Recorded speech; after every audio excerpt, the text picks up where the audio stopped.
네, 안녕하세요. 김정은 집권 이후 지난 10년간 북한 형사법제의 변화와 전망에 대해서 준비를 해보았습니다. 저는 유인호 변호사입니다. 이렇게 5가지로 컨텐츠로 준비를 할 만한데요. 서론, 김정은 집권 이후 북한 형사법제의 변화, 그리고 좀 길어서 생략했는데 김정은 집권 이후 형사법제에 관한 북한 학자의 이론 전개, 김정은 집권 이후 형사법제를 경험한 북한 이탈 주민의 증언, 그리고 결론, 이렇게 진행하도록 하겠습니다. 오늘날 입헌주의 국가에서 형법은 범죄에 대한 응보와 예방이라는 기본적 법익 보호적 속성 외에 제형 법정주의에 근거한 보장적 성격이 강조되고 있습니다. 형법을 구체적으로 실현하는 절차로서 형사사법도 실체 진실의 발견 외에 삼권 분립에 근거한 공정한 사법제도를 형성하면서 방어권을 보장하고 또 적법 절차의 원리를 구현하는 것으로 큰 의미를 가지고 있습니다. 따라서 형사법제는 세계인권선언, 자유권규약 등 국제인권규범에서 가장 주목하는 인권 보장의 수단이라고 할 수 있습니다. 그런데 북한의 경우에는 이런 형사법제가 인민 독재를 위한 하나의 사회 통제 수단이자 라는 점에서 본질적인 차이가 있습니다. 이는 김정은 집권 이후에 북한의 형법과 형사소송법이 수차례 개정되었음에도 변함이 없는 사실이라고 하겠습니다.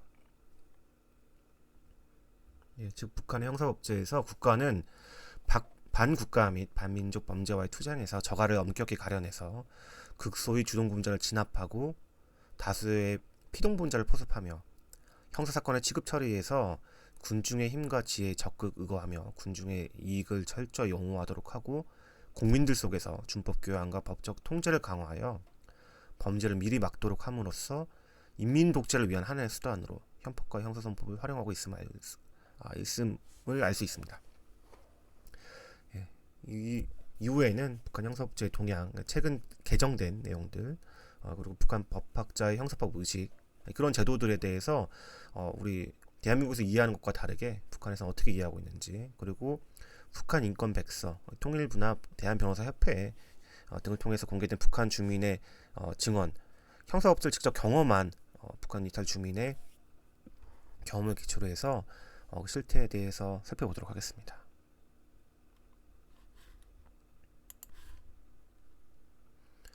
2012년 개정 형법부터 올라가면요.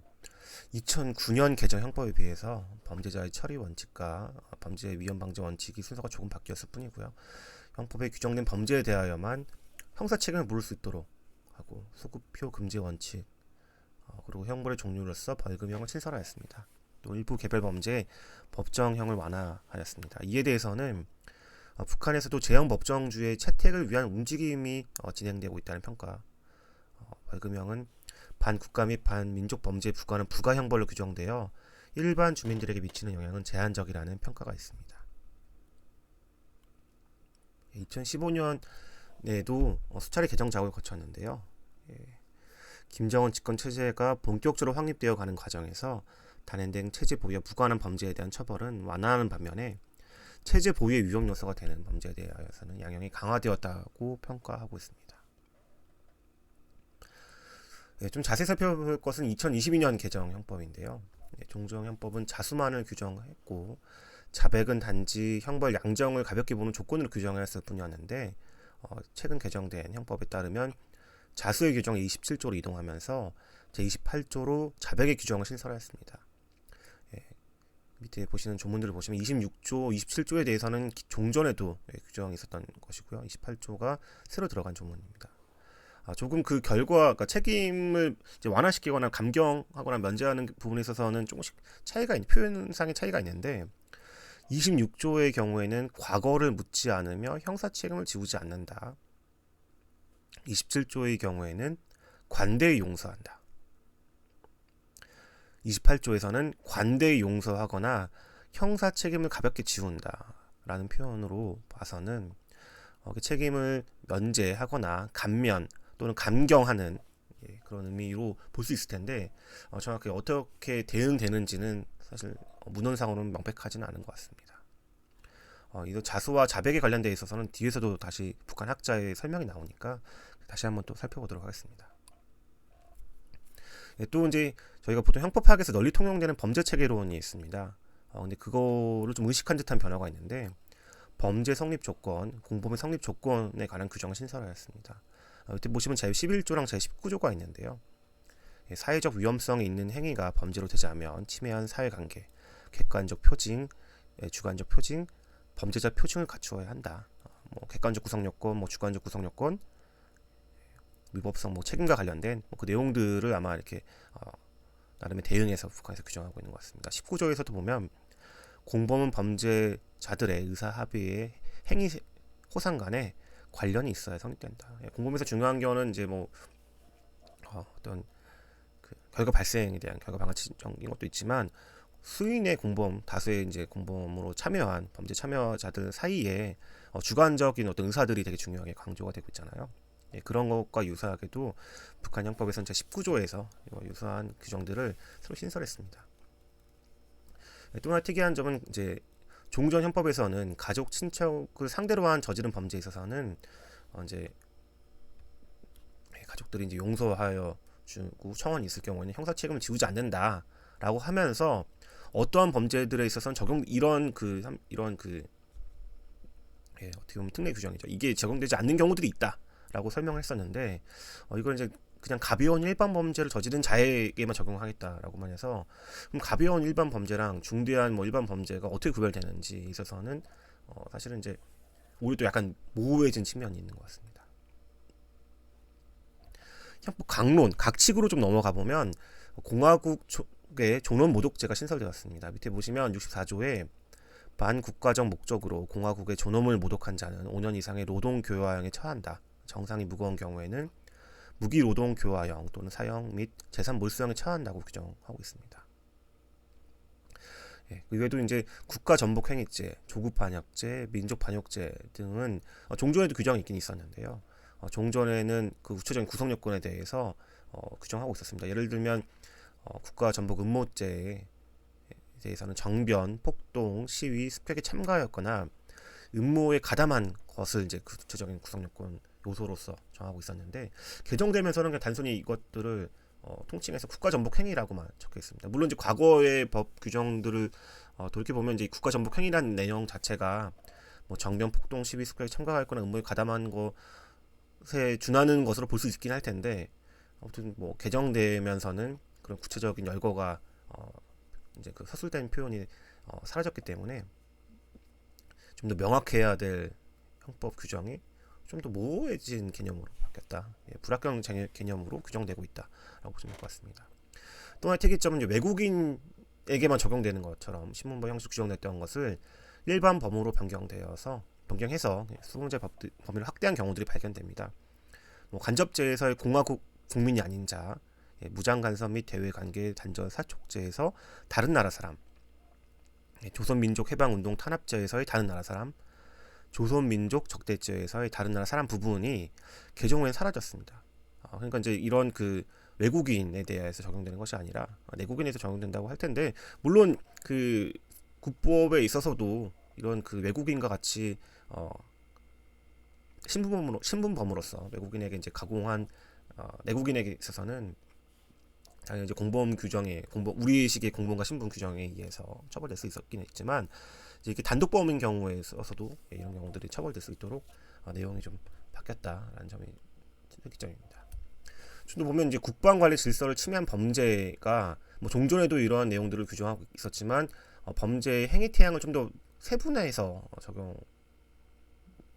분설해서 규정하고 있는 측면이 있습니다. 분설하면서 새로운 범죄들 규정한 경우들이 좀 있는데 전략 예비 물자의 부패, 변질, 유실죄, 무기 탄약에 관한 분실죄, 비법 제작죄, 비법 휴대 양도죄, 민간 군사 훈련에 관한 무책임 학예 집행한죄, 기피죄 이런 것들이 신설되었습니다.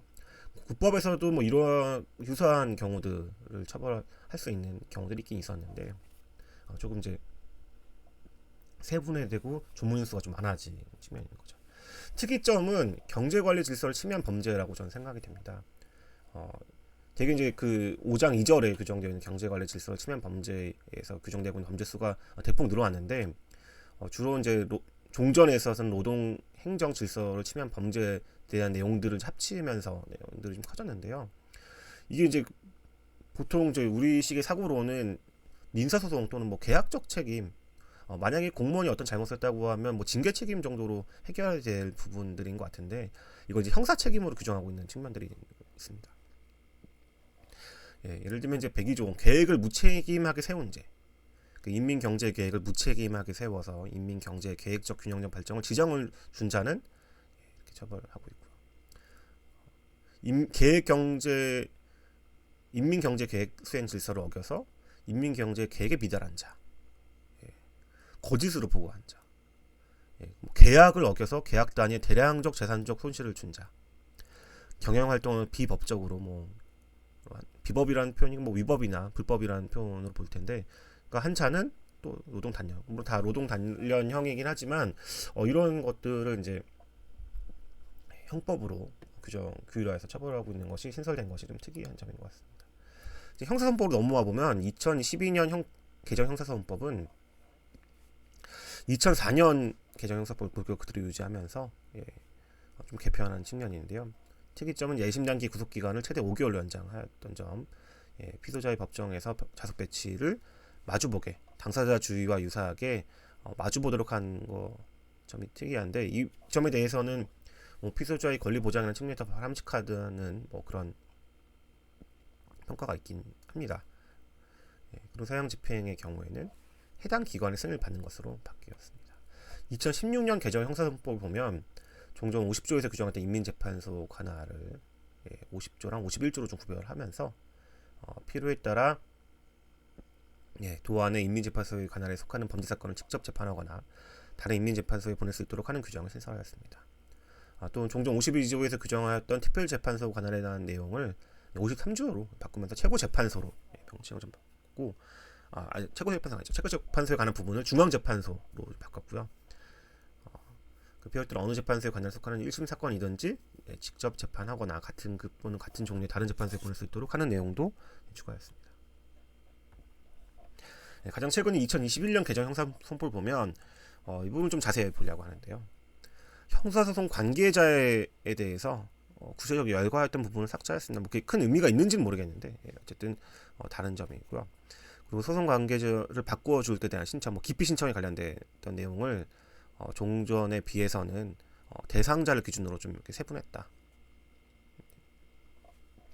밑에 24조를 보시면 수사원 예심원을 바꿔줄 때 대한 신청은 검사에게, 판사 임민 참심원을 바꿔줄 때 대한 신청은 재판소에게, 검사를 바꿔줄 때 대한 신청은 수사 예심 기소 단계에서는 그가 속한 단위 책임자에게, 재판 단계에서는 재판소에게, 소송 관여자를 바꿔줄 때에 대한 신청은 수사원, 예심원, 재판소 각각 진행 절차에 맞춰서 진행한다라는 내용으로, 종전에도 유사한 내용이 꽤 있었는데 좀 더 이제 간명하게 규정하겠습니다.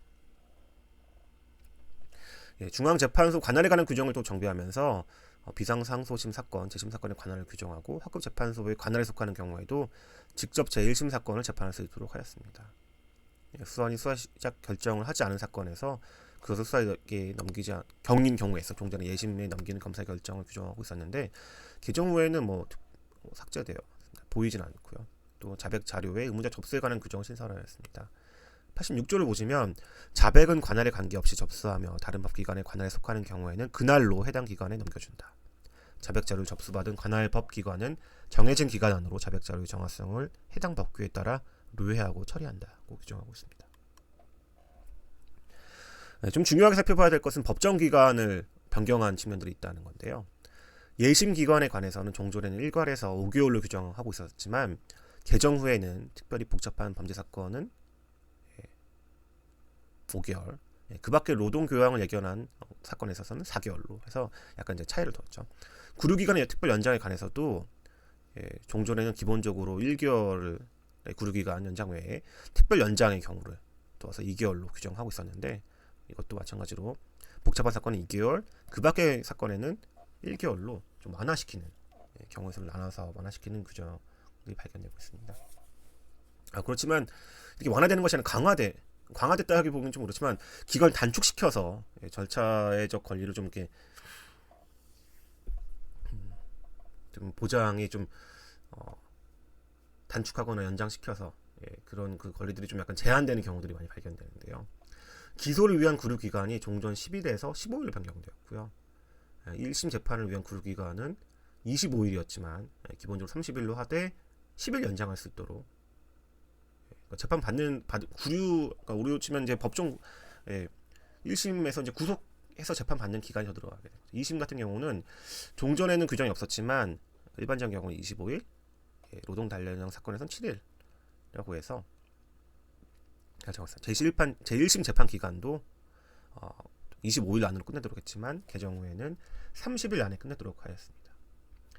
기소장 및 판정서 등본의 송달 시기, 재판 심리 날짜의 통지 시기를 종전에는 5일이었지만 개정후에는 3일로 변경되었고요. 기소의 추가 절차에 관련돼서는 종전에는 이제 규정이 없었지만 10일간 피소자와 변호인 의견에 따라서 재판 심리를 10일간 미룰 수 있다고 규정하고 있습니다. 제2심 재판 날짜, 비상상도심 재판 날짜, 제1심 날짜, 재집행 관련 실행 날짜를 종전엔 3일 전에서 개정후에는 2일로 통지하는 것으로 바뀌었습니다. 수사 감시에 관해서 수사원은 검사의 결정 지시에 관한 의견이 있을 경우에는 종전 3일 안으로 해결해야 했지만 개정후에는 5일 안으로 해결하도록 변경하고 있습니다. 세 번째는 김정은 집권 이후 형사법제에 관한 북한학자의 이론적 전개에 대해서 살펴보도록 하겠습니다. 먼저 형사 책임에 관해서 북한은 형사 책임과 재형법정주의 의미를 실제적으로 발전된 내용들을 일리하기보다는 역사적 관점에서 이것들을 이제 보고 있습니다. 그래서 실제 그 재형법정주의가 어떻게 기능하고 있는지에 대한 설명을 한 것이 아니라 자본주의 사회가 그런 부르주의 계급의利益을 대표한 통치책을 위해 반동적이고 반인민적인 것으로 평가하니까 당연히 그에 따른 그 자본주의 사회의 재형법정주의는 나쁘다 이런 식의 설명인 거죠. 하지만 노동계급의 형법 이론을 기초에 보면 형사 책임 목적은 범죄 행위의 사회적 위험성에 대한 과학적 분석을 기초해서 범죄적 침해로부터 국가 주권, 사회주의 제도, 인민의 생명 재산을 철저히 보유할 수 있게 하는 예방적 성격이 강조되고 있습니다.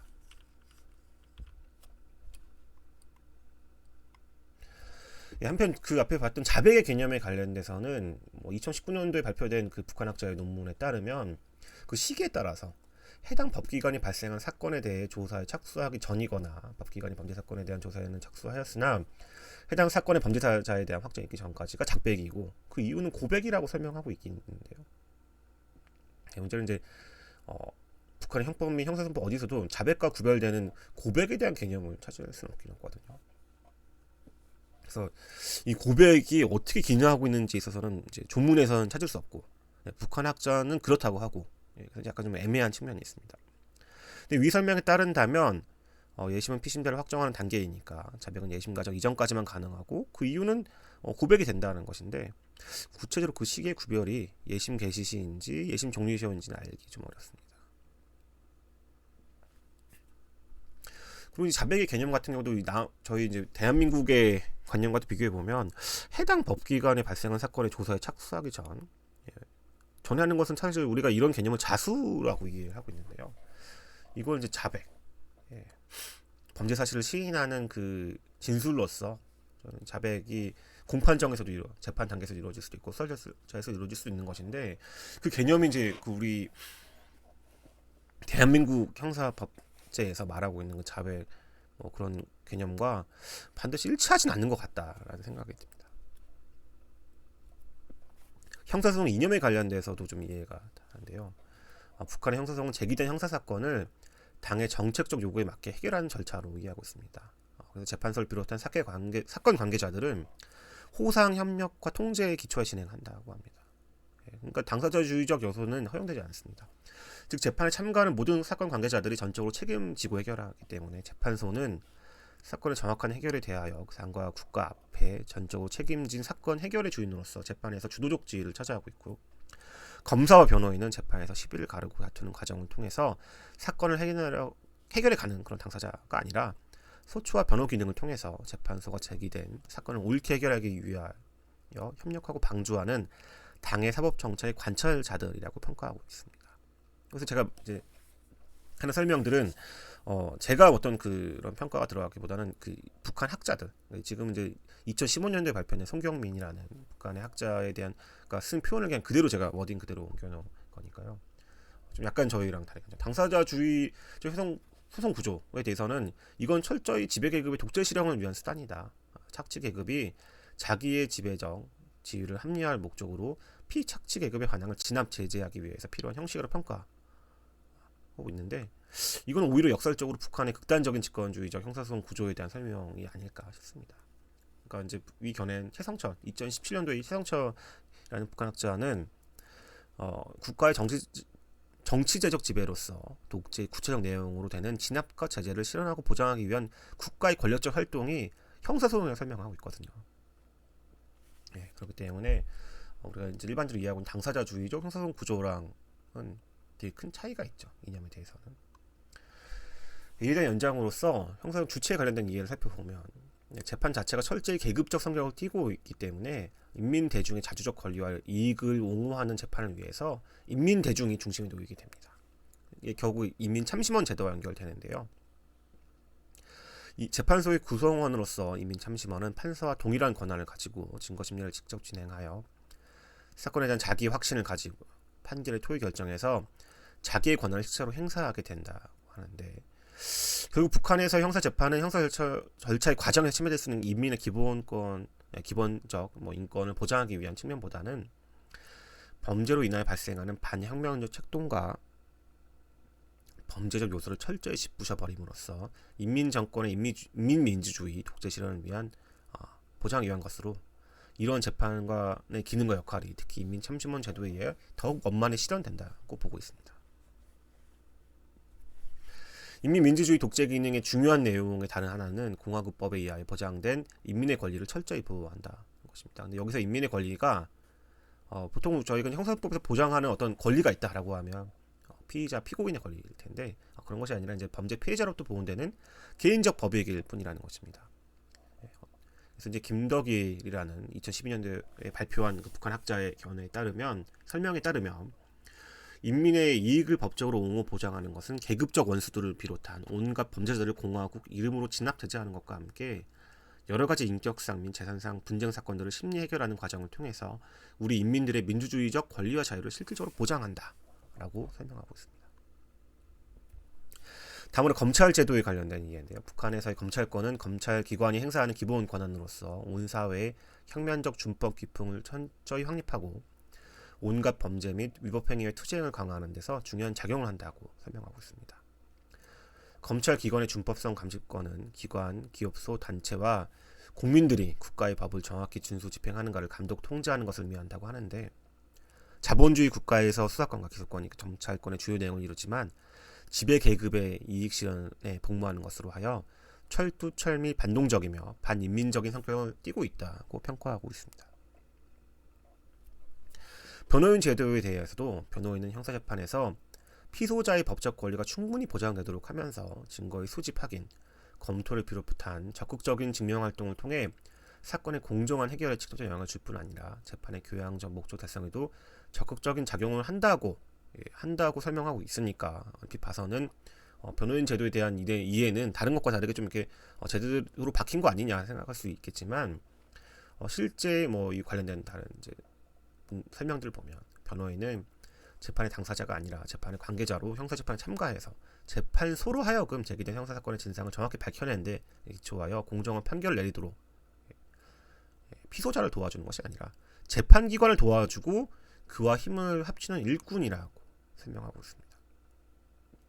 그리고 변호인의 증거 수집 활동은 사건에 대해 새로운 조사 활동이 아니라 예심에서 밝혀낸 사실의 진실성을 확인하기 위한 활동에 불과하다고 설명하고 있습니다.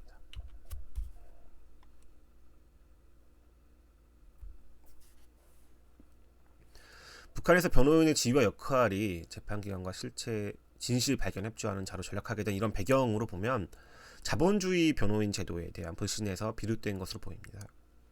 어떤 설명하고 있냐면, 변호사 자격을 받기 위해서는 엄격한 변호사 자격 시험이 통과되어야 하므로 막대한 자금과 권력의 든든한 뒷받침이 필수적으로 요구되는데, 이것은 돈 없고 권세 없는 근로인민 대중으로서는 엄두조차 낼 수 없고, 금전에 길들여진 변호사들이 과연 누구를 위한 변호 활동을 하겠느냐라는 인식에 기초합니다. 따라서 재판 과정에서 그 어떠한 사회적 정의나 사회 공동의 이익은 안중에도 없이 오직 승소에만 급급하면서 없는 증거를 날조해내고 법률적 공백을 찾아내면서 변호 과정에서 이치에도 맞지 않은 궤변들을 늘어놓는다고 평가하고 있습니다. 네, 하지만 이제 구체적으로 어떠한 점이 그랬는지에 대해서는 이제 당연히 논거 제시를 못 하고 있는데요. 이제 어떻게 보면 이제 그 변호사 제도에 대한 불신과 이해가 뭘 이해죠? 이해가 되지 않고 실제 경험해 본 바가 없기 때문에 어떻게 보면 그 대중이 생각하고 있는 그냥 이제 감성에 기초해서 날조한 문장이 오히려 거꾸로 변호인 제도가 어떻게 구현되고 있고 어떻게 실제 진실을 또 발견하고 피고인 피의자의 권리에 보호하기 위해서 어떤 역할을 하고 그것이 형사소송 제도의 발전에 어떤 기여를 했는지에 대한 이해가 없는 거죠. 경험한 바도 없고 이해가 없기 때문에 오히려 이제 이런 사설들이 거꾸로 이제 어떠한 그 변호사 제도에 대해 변호인 제도에 대해서 없는 사실을 이제 날조한 것은 아니냐라는 뭐 제 개인적인 생각이 있습니다. 그다음 수사 절차에 관련된 이해인데요. 북한의 형사소송법은 그 과정을 이제 수사와 예심 제도로 구별하고 있습니다. 예심은 피심자를 확정하고 범죄 사건의 전모를 완전히 정확하게 밝히는 것이고 그 전 단계로서 수사는 범죄를 적발하면서 예심에 넘기는 절차를 의미합니다.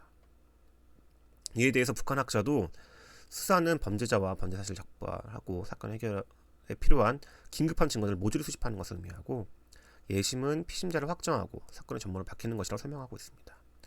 일반적으로 영미법계 나라들에서는 이런 예심 제도가 없고 프랑스 중심의 대륙법계 나라들에서도 예심 재판은 뭐 일부 있긴 있지만 재판기관이 담당하지만 북한에서는 이제 인민보안성 검찰기관, 군검찰기관이 담당하고 있다는 차이가 있습니다.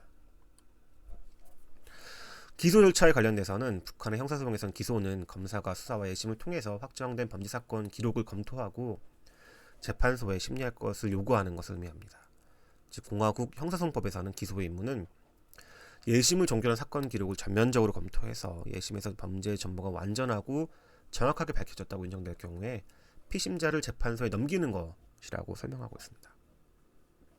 이는 공화국 제도를 반대하는 극소수 적대분자들과 낡은 사상에 젖어 일반 범죄를 저지른 자들에 대한 독재를 실시하는 계급 투쟁의 무기로서 기능한다고 설명하고 있습니다. 한편 자본주의 국가 형사법에 규정된 형사시효 제도에 관련돼서는 이게 반동성을 띠고 있다고 강하게 비판하고 있지만 정작 북한의 형법에서 규정하고 있는 형사소추시효 제도에 대해서는 뭐 뒤에 이제 이 신명근이라고 하는 북한 학자의 논문에서 이런 형사소추시효 제도를 설명하고 있는데 앞에서 설명하고 있는 자본주의 국가 형사법의 그 형사시효 제도랑 북한도 인정하고 있는 형사소추시효 제도가 어떻게 다른지 자본주의 국가가 반동성을 띠고 있으면 북한에서 규정하고 있는 건 뭐가 달라야 되는 것인데 그게 왜 다른다는 것인지에 대한 설명은 없고 그냥 북한에 대한 형사소추시효 제도를 설명하고 있을 뿐입니다. 재판 절차에 관련된 이해로 넘어오면 재판소는 재판 심리가 과학적 증거에 기초해서 범죄 사건이 정확하게 밝혀졌을 경우에 법의 요구에 맞게 판결을 내리고 판결은 또 심리를 한 판사와 인민참심원이 참가해서 다수 가결의 방법으로 채택한다고 합니다. 착취 계급 국가의 형사 판정은 온갖 관건과 전횡, 회유와 기만을 동원해서 인민 대중의 이익은 안중에도 없이 지배 계급의 이익에만 치중하여 분석, 판단, 처리함으로써 판정, 채택 사업에서 불공평을 조성하고 있지만 북한의 판정은 근로 인민 대중의 이익을 위하여 맞게 판단하고 처리해 나간다고 평가하고 있습니다. 한편 북한의 형사 판정에 대해서는 개별법적 문건일 뿐이므로 자본주의 국가, 즉 영미법계 국가와 달리 법적 효력이 인정되지 않는다고 설명만 하고 있는데 제 생각에는 이런 설명은 아마 판례 법원성에 관련된 것이 의미하는 것은 아닌가라고 생각을 해봤습니다. 다음으로 이제 상소 절차에 관련된 이해인데요. 북한은 2심제를 원칙으로 하고 있기 때문에 상소는 제1심 재판에 대해서만 인정되고 중앙재판소가 제1심으로 재판하는 경우에는 단심으로 종결되게 됩니다. 북한 형사소송법에서 상소기간은 판결서, 판정서 등본을 받는 날로부터 기산되는데 10일 이내에 제기할 수 있습니다. 자본주의 국가의 3심제 하에서 2심제, 2심급, 항소심에 관련돼서는 이제 북한의 학자는 이제 불합리한 점들이 많이 있다. 2심에서 사실실심리를 한다고 하더라도 실제 1심에서보다 사건의 사정을 잘 밝혀내거나 좋은 결과를 얻어낼 수 있다는 담보는 없고 오히려 많은 시간과 비용이 낭비되고 소송 관계자들이 불필요한 활동에 반복만을 가져올 것이라고 비판하고 있습니다. 뭐 이런 점에 있어서는 1심을 충실히 하자 라고 하는 국내 논의랑도 좀 연결될 수 있긴 하겠지만 1심이 되는 것과 달리 2심을 또 보장, 2심에서의 그 사실심으로서 2심을 보장, 항소심을 보장함으로써 사실은 이제 그 유무죄가 갈리거나 또 새로운 증거들이나 이제 그거 할 수 있는 것들을 통해서 법리적인 판단과 함께 뭔가 내용이 바뀔 수 있는 것들이 뭐 그렇게 뭐 많이 일어나진 않지만 그래도 적지 않게 이루어지고 있는데, 이런 거에 대해 이런 그런 그 형사 재판, 특히 상소 제도가 가지고 있는 장점에 대해서는 마찬가지로 북한의 학자들의 어떤 경험이 좀 많지 않기 때문에 뭐 이러한 논거, 어떤 특별한 논거나 이유 제시 없이 이렇게 설명하고 있는 것 같습니다. 나아가서 이제 결국에는 이제 자본주의 국가의 형사소송에서 상소 제도가 돈 있고 권세 있는 자들의 독점물로 되고 있으므로 북한의 형사소송에서는 2심급은 상소심을 법률심을 운영하기 때문에 불필요한 노력과 비용의 낭비를 막고 짧은 기간 내에 재판에서 잘못 시정함으로써 처리한다고 얘기하고 있는데, 그러니까 이제 이 얘기의 전제는 1심 재판이 이미 확실하게 잘 되어 있다, 바뀔 게 거의 없다, 이런 거에 인식에 기초하고 있는 것이거든요. 그러니까 인민대중이 직접 자기 손으로 선고한 판사와 인민참심원들에 의해서 진행된 것이기 때문에 인민대중의 의사와 요구가 충분히 반영된 것으로 하여 이루어진 것이 1심이니 이게 바뀔 만한 게 얼마나 있겠냐는 거죠. 이미 충실히 이루어졌다고 평가를 하는 거니까. 하기 때문에 2심에서는 법률심으로 운영해도 된다라고 하는 그런 이제 논리에 도달하게 됩니다. 증거법에 대한 이해도 보면 형사법의 대원칙으로 인정되고 있는 뭐 합리적 의심의 배제, 의심스러울 때는 뭐 피소자의 피고인의 인두비오 프로레오 이렇게 설명하잖아요. 이런 경우에 있어서는 이러한 것들은 마찬가지로 자본주의 부르주아 계급을 위해서 돈 있고 권세 있는 지배 계급, 착취 계급의 요구와 이익을 옹호하고 보장하기 위한 반동적인 이론이라고 평가합니다. 왜냐하면 마찬가지로 모든 사법 검찰 일꾼들이 범죄 행위 시에서 여러 가지 증명의 요구들을 잘 알고 사건 관련 모든 사실자들을 의문의 여지 없이 단단히 발표키고 잘 하고 있기 때문에 합리적인 의심이 발생할 여지가 없다. 그래서 이제 피소자 이익을 돌릴 만한 경우도 없다는 설명을.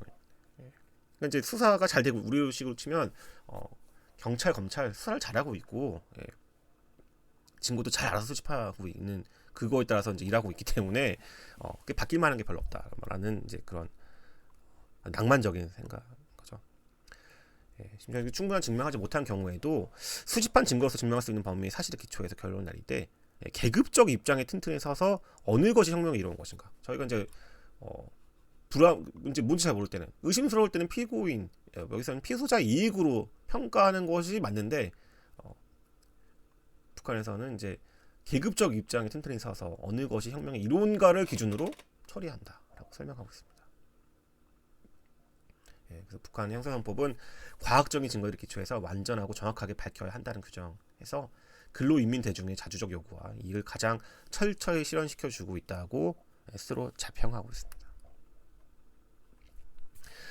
다음으로는 김정은 집권 이후 형사법치를 경험한 북한 이탈 주민의 증언을 좀 모아보도록 하겠습니다. 재형법정주에 관련된 점에 있어서 2020년 대한변호사협회 북한 인권 실태 조사에 따르면 북한에서 형사법전을 보았거나 발간한 사실을 알고 있냐는 질문에서는 40%의 응답률만 있었습니다. 인민보안부, 현 인민보안성 등 입법기관이 아닌 국가행정위에 발표하는 포고문에 의한 형사처벌에 관해서는 김정은 정권 이후 포고문이 늘었다는 응답자는 52%고 기존과 별다른 차이가 없다는 응답자는 28%였습니다. 자의적인 생명권 박탈과 관련해서 북한에서 사형 관련 규정의 구체적 적용 실태는 사실은 공개적으로 이루어진 사형 집행을 직접 목격한 북한 이탈 주민의 증언을 통해서 확인할 수 있을 것입니다. 김정은 집권 이후에도 마약 거래, 한국의 녹화물 시청, 유포, 살인, 국가재산 약취, 강도, 파손, 인신매매, 강간 등을 이유로 사형이 이루어지는 것을 보았다는 증언들이 다수 있었습니다.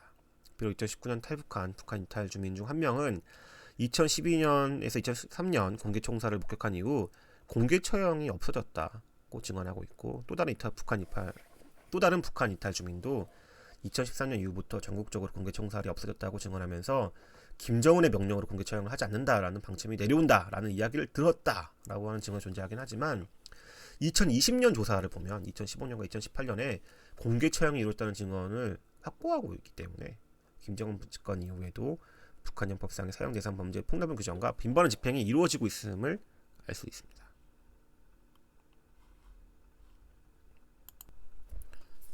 다음으로 이제 북한에서 특히 구금시설 내에서 초법적 약식 또는 자의적 처형이 종종 이루어지고 있다고 하는데 2019년 조사에서는 2016년 4월 함흥교화소에서 도주 중 검거된 수감자에 대해 재판 절차 없이 공개 총살을 집행하였다는 증언이 수집되고 있습니다.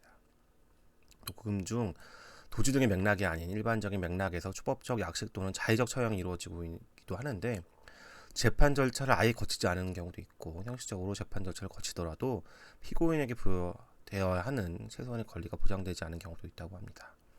김정은 집권 이후 장성택, 현영철, 리용호, 최영건, 김용진 등 고위급 인사에 대한 처형 사례에서 보듯 이러한 처형은 대체로 초법적 약식 또는 자의적 처형에 해당하는 것으로 파악되고 있습니다.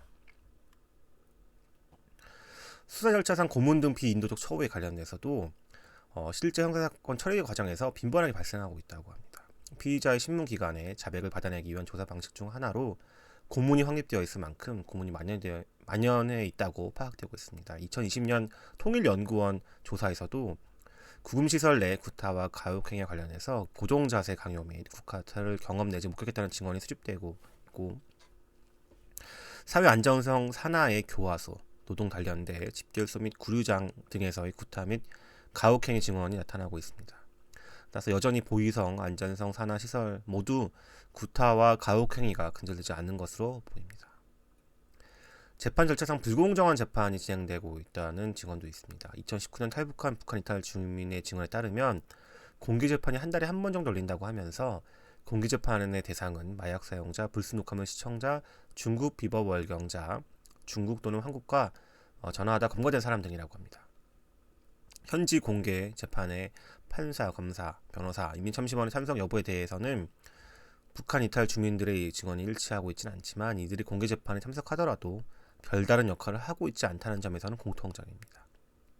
2014년 양강도 삼지연시 포태구 문화회관 앞에서 비법월경 제목으로 공개재판을 받은 북한 이탈 주민은 공개재판을 받기 전 보위성 구류장에서 20일간 죽도로 매를 맞은 뒤에 예심도 받지 않고 판사, 검사, 변호사, 인민참심원 없이 공개재판을 받았다고 하고 있고 또 다른 북한 이탈 주민은 2018년 1월 함경북도 온성군 군당 책임비서 아들을 살해한 범인이 공개재판을 받은 직후에 공개 처형당했다고 증언하고 있습니다.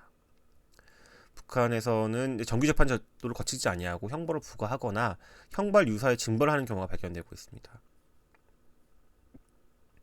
북한에서 본 반국가 및 반민족 범죄 사건의 경우에 국가보위성 등 안전보위기관이 수사와 예심을 담당하도록 하고 도재판소를 제1심 관할로 정하고 있지만 실제 국가보위성이 이들 범죄 피고인들을 재판까지 하여 정치범 수용소 등으로 보내고 있다고 합니다. 또한 비사법 절차로서 검찰감시법상 동지심판 제도가 있는데 한 북한 이탈 주민은 함경북도 연사군에서 2015년부터 정기적으로 장날마다 동지심판을 했으며 그 결과 대부분이 노동 단련대로 갔고 일부는 교화소로 갔다는 증언을 하고 있는데 이런 동지심판 제도에 관련된 불복 절차에 대해서는 마련되어 있지 않다는 문제가 있습니다.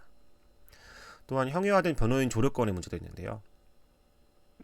2015년 양강도 삼지연시에서 재판을 받은 경험이 있는 북한 이탈 주민은 변호인이 검사와 함께 거짓 증언자를 섭외하였다고 증언하고 있고 2018년 3월 형제가 살인 혐의를 받아 형은 중국으로 도망가고 동생은 붙잡힌 사건에서 교화 5년이 선고되었는데 재판 과정에서 변호사 역할은 미묘하였고 피고인의 감형을 위한 노력은 없었다고 증언하고 있습니다. 또한 2016년 9월부터 2017년 2월까지 평안남도 내 보안서 구류장에 구금되어 예심을 받을 당시 보안원이 변호사를 만나보라고 하면서 너 만나서 개수작하면 죽어 라는 협박을 받았는데 재판 열흘 전에 만난 변호인을 만나게 되어 이야기를 하자 변호인은 재판할 때 이런 부분을 다 넣어서 형을 풀어주겠다고도 했지만 가족을 통해 뇌물을 주고서 요청했습니다. 우리 집이 그런 형편이 되지 않는다고 하였더니 실제 재판에서는 변호인이 검사의 편을 들었다고 증언하고 있습니다. 이런 북한 형사법조의 문제가 결집된 것이 장성택 케이스라고 할 수 있을 텐데요. 장성택은 2013년 12월 12일 국가안전보위부의 특별군사재판에서 북한 형법 제60조의 국가전범음모죄로 사형 선고를 받고 즉시 처형되었습니다. 장성택의 체포부터 사형 재평에 이르기까지 모습은 외견상 형법과 형사선법을 준수한 것으로 보이기도 할 수 있지만 실적으로는 절차적 방어권이 형해화된 것으로 평가되고 있습니다. 즉 장성택이 예심 사건 기록 절차를 열람하였는지, 변호인의 조력을 받았는지, 정규 재판 절차로 진행되었는지, 재판 기일의 통지와 기소장 등본의 송달이 이루어졌는지, 또 상소의 권리가 보장되었는지가 전혀 확인될 수 없기 때문입니다. 이러한 점에 바탕으로 해서 지금까지 살펴본 내용들을 정리해보면 5가지 점으로 어떤 점을 정리할 수 있을 것 같습니다. 첫째, 형사법 본연의 형사책임과 재형법정주의 의미를 북한은 실체적으로 이야기보다는 인민독재를 위한 하나의 수단으로 이해하고 있는 것을 알 수 있습니다. 이는 김정은 집권 이후에도 전혀 변화된 바가 없는 그런 사실입니다. 자본주의 반동으로 탄생한 노동계급의 독재를 위하여 형사책임의 목적은 범죄 행위의 사회적 위험성에 대한 과학적 분석 기초에서 범죄적 침해로부터 국가 주권과 사회주의 제도, 인민의 생명 재산을 철저히 보호하는 것에 있고, 이에 대한 수사, 예심, 기소, 재판 등의 형사소송 절차도 주체사상과 당의 노선을 관찰한 하나의 통치사상을 이해하고 있기 때문에 북한의 형법과 형사소송법에서 일부 어떤 개선된 점이 발견될 수 있다고 하더라도 본연의 기본적인 인식과 실제 내용 이해가 다르기 때문에 그렇게 이제 긍정적으로 저희가 평가할 수 있을지는 의문입니다. 둘째, 김정은 통치체제를 확립하고 당면한 경제 및 부패 문제에 대응하기 위해서 자연범으로 보기는 어려운 다수행위 태양을 범죄화시키고 있습니다. 이 범죄가 될 수 없는 일반적인 범죄 이론으로 이거 형사적인 문제로 대응하기 어려운 문제들을 형벌로서 다스리고 있는 거죠. 그래서 이제 형사법제를 통치의 수단을 하나로 전락시키고 있다고 저는 보고 있습니다. 국방관리 질서를 침해한 범죄, 경제관리를 침해한 범죄, 자금 세척 및 테러 자금 지원의 범죄 등은 김정은 집권 이후 경제형에서 발생하는 여러 가지 부패 행위, 임무 해태 행위 등을 광범위하게 범죄화해서 규율하고 있는 점을 저희가 발견할 수 있습니다. 셋째, 북한의 1심 재판은 인민대중이 직접 자기 손을 선고한 판사와 인민참심원들에 의해서 진행되는 것이기 때문에 그에 따른 형사 판결은 근로인민대중의 의사와 요구가 충분히 반영된 것이어서 2심제를 취하면 충분하다라고 평가하고 있습니다. 즉 자본주의 국가의 3심제는 많은 시간과 비용의 낭비, 소송 관계자를 불필요한 활동의 반복만을 가져올 뿐이며 그에 따른 형사 판결 또는 판정에는 온갖 관건과 전행과 회유와 기만이 동원된다라고 비판하고 있습니다. 이 점은 앞서 봤던 것 같이 북한의 형사 재판 제도는 하나의 수단과 절차로서 당의 노선을 관철하고 이미 그 과정 내에서 근로인민 대중의 의사와 충분히 부합되는 식으로 수사든 기소든 예심이든 재판 과정에서 다 이루어졌기 때문에 고칠 게 많이 없다. 이거를 이제 이게 그 절차가 이미 다 합리적으로 이루어졌다라고 하는 낭만적인 어떤 그런 평가에 기초하고, 그러니까 이게 문제가 될 수 없는데 문제가 될 수 없기 때문에 2심제로도 충분하다라고 하는 것이죠. 넷째, 유죄 인정을 위한 형사 직과 법칙에 대해서 중대한 수정 해석을 하고 있습니다. 충분한 증명을 하지 못한 경우에도 수집한 증거로서 증명할 수 있는 범위 사실에 기초하여서 결론을 내리되 계급적 입장에 튼튼히 서서 어느 것이 혁명에 이루어온 것인가, 어느 것이 피고인에게 유리한 것인가 라는 평가가 아니라 어느 것이 혁명에 이루어온 것을 기준으로 증거 법칙에 대한 증거에 대한 판단을 해야 된다라고 설명하고 있습니다. 따라서 과학적 증거들의 기초하에 완전하고 정확하게 밝혀야 한다는 형사소송법 규정의 취지가 피고인의 이익보다는 근로인민 대중의 자주적 요구와 이익을 가장 철저히 실현시키는 것으로서 강조되고 있다는 측면이 있습니다.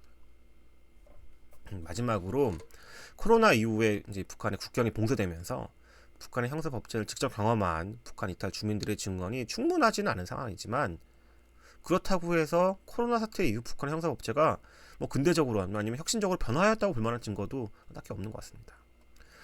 그럼 북한 형사 법제의 실적 변화는 북한이 생성하는 법조문, 개정된 법조문에서 어떤 나름의 그런 맹화라고 할까요? 어떤 점들을 좋은 점을 찾을 수 있을지 모르겠지만, 그러니까 문헌을 통해서 또한 이 부분에 있어서는 나름의 긍정적이라 평가할 수 있는 부분들이 설령 발견될 수 있다고 하더라도 그런 변화들을 실질적인 어떤 것들은 국제 인권 프로세스에 따라서 국제 인권법에 기초한 국제 관심과 객관적 평가를 통해서 사실 북한으로 하여금 좀 더 한 발짝 한 발짝 나아가도록 하는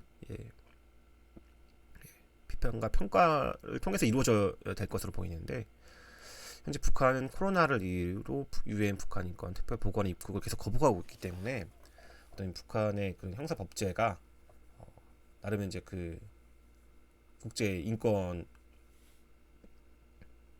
프로세스에 맞추어서 좀 근대적으로 또 인권을 보호하는 방향으로 나아갈 수 있을지에 대해서는 판단하기 좀 어렵지 않을까라는 것이 저의 생각입니다. 이것으로 북한 형사법제의 변화와 전망에 관련된 짤막한 준비된 영상을 또 마치도록 하겠습니다. 감사합니다.